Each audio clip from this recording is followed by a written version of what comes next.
Assalamualaikum warahmatullahi wabarakatuh. Selamat pagi, tetap semangat anak-anak walaupun belajar dari rumah. Di sini kembali lagi bersama Pak Muslim, kita akan belajar tentang ciri-ciri makhluk hidup.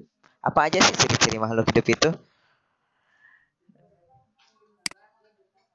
Oke, baik. Yang pertama adalah bernapas.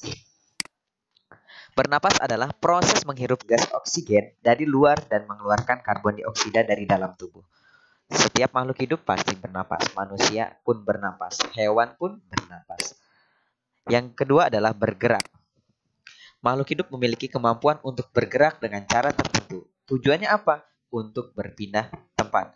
Seperti manusia bisa berlari, bisa berjalan, dan bisa melompat. Yang ketiga adalah berkembang biak.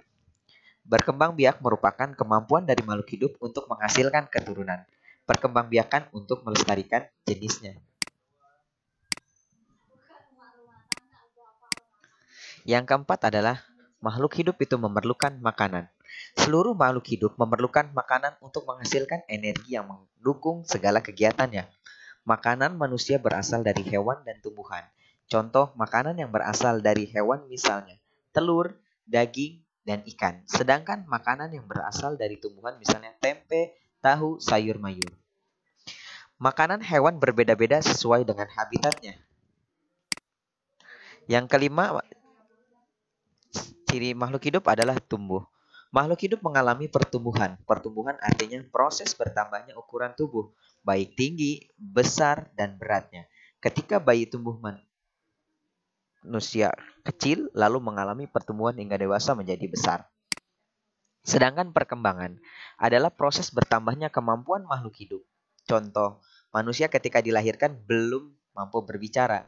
Semakin berkembang hingga akhirnya mampu berbicara, berjalan, berpikir, dan lain sebagainya. Yang keenam adalah menyesuaikan diri dengan lingkungan. Untuk bertahan hidup di lingkungannya, setiap makhluk hidup menyesuaikan diri dengan lingkungannya. Yang ketujuh, iritabilitas, peka terhadap rangsangan. Rangsang adalah sesuatu yang dapat mempengaruhi kerja organ tubuh. Jika kita melihat sinar matahari atau sinar yang silau lainnya dengan cepat, kita akan menutup mata. Daun putri malu akan menutup daunnya jika disentuh. Yang kedelapan, mengeluarkan zat sisa. Zat sisa dari proses produksi harus dikeluarkan. Jika tidak dikeluarkan, zat sisa akan menjadi racun yang membahayakan. Zat sisa dapat berupa gas, cairan, atau zat padat.